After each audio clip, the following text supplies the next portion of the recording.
Räägin lahti 2 stsenaariumit, kuidas pannakse paika maja lähteülesanne arhitektile. Lihtsam stsenaarium oleks lihtsalt see, kuidas tellija leiab meie koduleheküljelt endale sobiva tüüplahenduse ning see sobitub hästi ka tema kinnistule ning selle alusel saabki juba projekti kokku panna. Kui hakatakse projekteerima nullist, siis selle, kuidas eskiis kujunema hakkab ning milline maja lõpptulemus välja näeb, selle määrab ära esmalt siis olemasolev keskkond, kultuuritaust ning ehitustavad, kuhu maja projekteeritakse, tellija soovid ning võimalused, arhitekti ideed, oskused ning käekiri.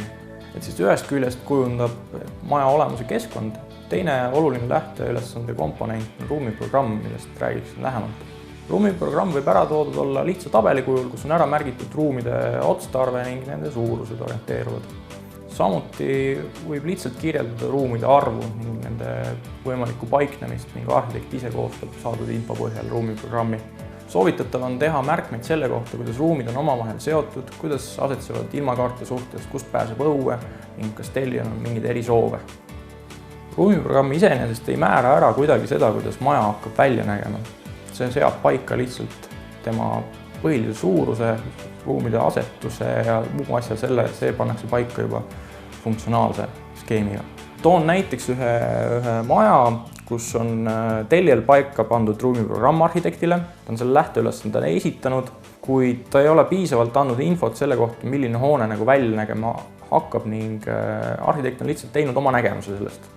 Võttes siis arvesse olemasolevat keskkonda, mis seal ümber on, selle järgi teinud ühe maja visiooni valmis. Siis selgub see, et tellijale tegelikult selline lähenemine ei sobi ja siis hakatakse tihedamalt koostööd tegema ning arhitekt tegelikult lõpuks teeb sama ruumiprogrammi juures hoopis teistsuguse väljanägemisega maja. Et ruumiprogramm ei pane kuidagi paika seda, kuidas maja lõpus välja nägema hakkab. Et seal on muud asjad, mis seda määravad. Arhitektil on oluline koguda võimalikult palju infot olemasoleva olukorra kohta. Kindlasti tuleks käia kinnistul koos tellijaga ning vaadata olemasolev situatsioon üle.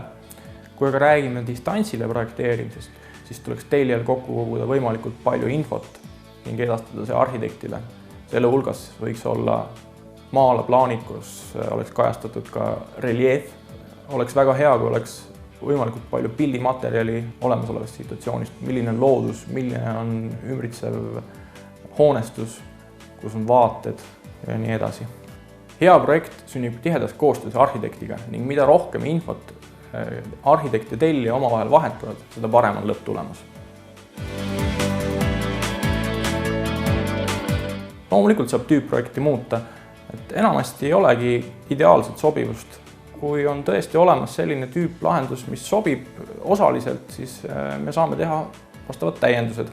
Samuti võib tellijal olla tüüplahenduse suhtes palju erisoove ja neid kõiki saab sisse viia. Tooksin näite tüüpmajast, kus vastavalt olemasolevale keskkonnale on hoone fassaade muudetud kasutades teisi materjali selliselt, et on visuaalselt saadud üsna teistsugune maja. Tellija võib ka osaliselt meie näidislahenduse oma maja aluseks võtta. Näiteks talle meeldib mõnest plaanist mingi osa, näiteks meeldib esimese korruse lahendus, kuid samas maja välisilme ning muus osas ruumide paigutus talle ei istu, siis saab võtta lihtsalt aluseks selle osa, mis talle meeldib ja kujundada ülejäänud hoone osa vastavalt tema soovidele ümber.